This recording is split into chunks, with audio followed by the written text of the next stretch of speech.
Hi everyone, and welcome back to Linda Tina TV. If it's not your first time here, if it is your first time, thank you so much for joining me. Remember to subscribe and click on that notification bell so that you are alerted when I post a new video. Now, as you have seen from the title, we are going to be talking about travel, something that has become very complicated recently for obvious reasons. And I'm specifically going to be talking about traveling during a pandemic. Now that we have the vaccines, what can we do? What can't we do? This video is going to be very generic because I can't get into the specifics of every particular country and every particular requirement, but I'm going to give the general things I think people should look out for when they plan their travels now that things are different, just things they should make their research on very carefully. Let's start with the vaccine because there's so many questions surrounding this, what you can and can't do if you have taken the vaccine or not. Obviously, if you have had the vaccine, your travel may be a little more smoother, but that doesn't mean that you don't have to do your research still. You're going to just jump on a plane or a train and go wherever it is you want to go. You still need to be aware of a few things. So, first of all, the vaccine has to be taken 14 days before your date of travel. If you have taken the vaccine 2 days before, say, your date of travel, you won't be counted or categorized as someone who is fully vaccinated. You'll still have to go through a procedure of someone who has not been vaccinated. Also be aware that there are some vaccines, for example, the AstraZeneca, a certain brand of AstraZeneca in India, made in India, is not fully accepted in many countries in Europe. And so if that's the vaccine you have taken, then you will be categorized as someone who has not been vaccinated because it's not, accepted. Also, you have to remember that the vaccine, you need to have taken both your doses. If it's a vaccine that requires you to have 2 doses, if it's like the Johnson where you require just 1 dose, then that's fine. But if you need to have taken 2 doses, you can't be categorized as someone who's fully vaccinated if you've just had 1 dose. Also remember that. I went to Cyprus in June and I had taken only 1 dose and I was thinking, no, it's gonna be smooth. No, I was categorized as someone who has not been vaccinated, basically.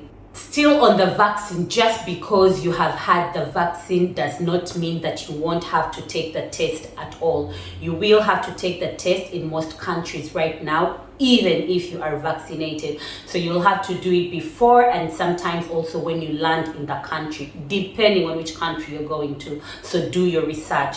The PCR test before is required to be done at least 72 hours before your landing time. And when you land, most times at your cost, you're going to have to do that test again and to show negative results before you're let out. A friend of mine was telling me that she's in Bermuda right now, that she had to stay quarantined even if she's vaccinated until until the test she took at the airport showed she's negative. Then she was given a band that she could put on her wrist to show that she's just landed, and so her status is unclear. And then 4 days later she has to do a test again. So be aware of all these regulations, because for example, if you are going on a trip, a 4-day trip, and you have to go through all this before you even go out into the country to do what you have to do, then the trip may not be worth it. Now let's talk about the quarantine. Some countries are not going to require you to quarantine if you have taken the vaccine. Some countries will still require you to quarantine for at least 4 days or 5 days or a week, even if you have been vaccinated. So also do your research on that. But most likely with the vaccine, you are free to move around once you go through the airport and you've done whatever checks you need to do there. But still do your research on that. Also, you need to be aware of how long you're going to have to be in quarantine, because think about it. If you have planned a 7-day trip and you have to quarantine in that country for 7 days, it doesn't make sense. So be sure that you know how much time you need to quarantine, and if the quarantine is obligatory, because if the quarantine is not obligatory and you need to just take a test at the airport, prove that you're negative, and then you can go out and do whatever business you have in the country, then that's cool. Other things you need to remember is, like, for most airlines and most countries, you're going to have to fill a digital passenger locator form that basically informs the country who is coming in, what their status is. You're going to have to upload your status, your negative tests there, and also your vaccination status there, and they'll need to know where you are going to be staying, your address, maybe your social security number, depending on which country you're going to and which country you're coming from. So be aware of that, because that can also be time consuming if you didn't do it before you get to the airport, or if you didn't do it before your boarding time. It happened to me. I went to Cyprus. I didn't know that I had to fill this digital passenger locator thing, and so I get to the gate and they tell me, can we see the barcode from the digital passenger locator form? And I'm like, I have no idea what you're talking about. And I was panicking there to fill up that form on my phone, download the form. So be aware of all these requirements way before. Actually, that brings me to my next point. Now, in this pandemic, give yourself enough time before you get to the airport, before your travel time. Now, I was that traveler that gets there like an hour before, like right at the time I need to be at the gate. That's when I get to the airport, because I don't like waiting for so long sometimes. But now I wouldn't do that. I wouldn't advise that. I wouldn't do it. Go way before, so that you know what you need to give them to be able to board the flight. Maybe you need to do tests again. Maybe you need to fill out some forms. Give yourself enough time.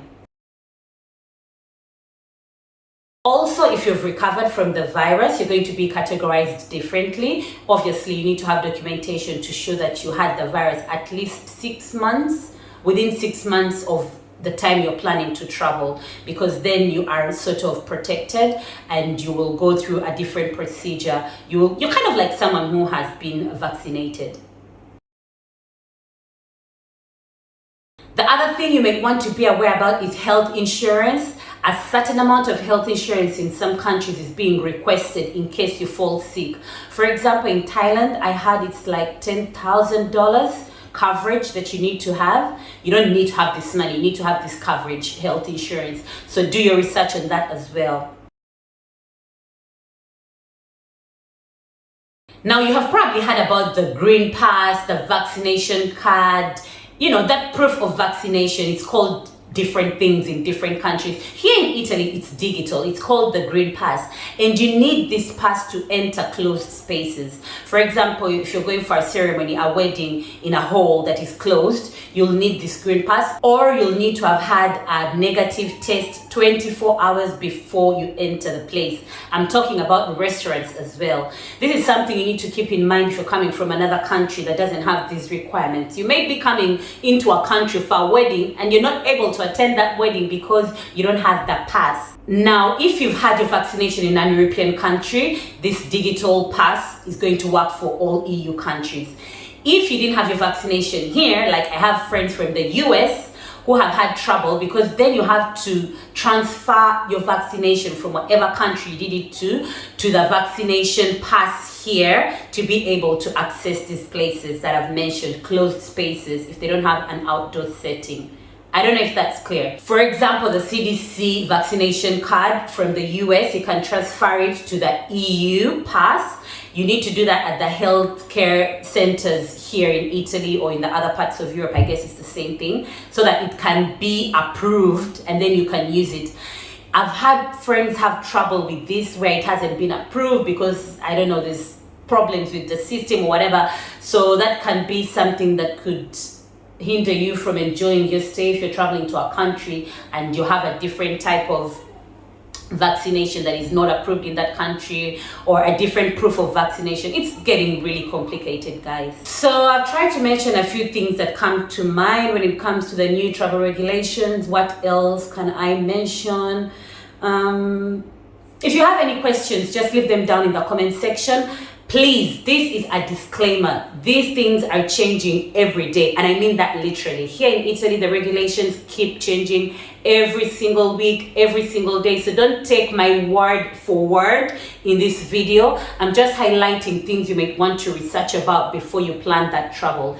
Then obviously, depending on which country you're traveling from, which country you're traveling to, the requirements may also be different. I just need to make that clear because I don't want you to watch this video and think that this is exactly what's going to happen when you travel. You need to be sure about where you're going and when you're going. Things are changing drastically. So maybe we'll even have an updated video of this.